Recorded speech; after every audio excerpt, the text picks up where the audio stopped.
வணக்கம், நான் விசு. இப்போ தமிழ்நாடுடைய பொலிட்டிக்கல் சுச்சுவேஷன் என்னன்னு உங்களுக்கு நல்லா தெரியும்.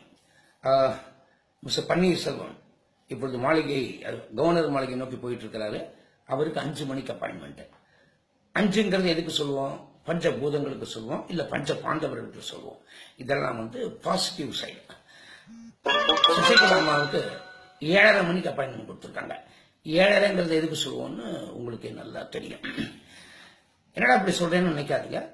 கிட்டத்தட்ட 6 வருஷங்கள் ஜெயா டிவிக்காக நான் மக்கள் அரங்குங்கிற நிகழ்ச்சியை நடத்தினேன். முதல்ல ஒரு நாள் மேடம் புரட்சி தலைவியை பார்த்ததோட சரி, அதுக்கப்புறம் என்ன ஒரு தடவை கூட பார்க்க விடல. நான் வெளியிலையும் சொல்ல முடியல.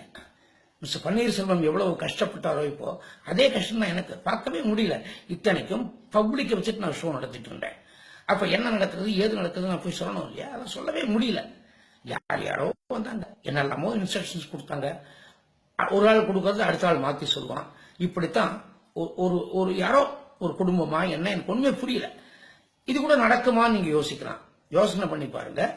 மேடம் இறந்த பொழுது அவங்க பக்கத்துல யாரு நின்னாங்க? யாரோ நின்னாங்க. இதேதான் அவங்க ஆட்டிடியூட். ஒருவேளை அரசாங்கத்தை அவங்க கையில ஒப்படைச்சா அங்கேயும் யாரோ வருவாங்க, என்னென்னவோ பண்ணுவாங்க. நான் இதை மக்கள்கிட்ட ஒன்னும் கேட்க முடியாது.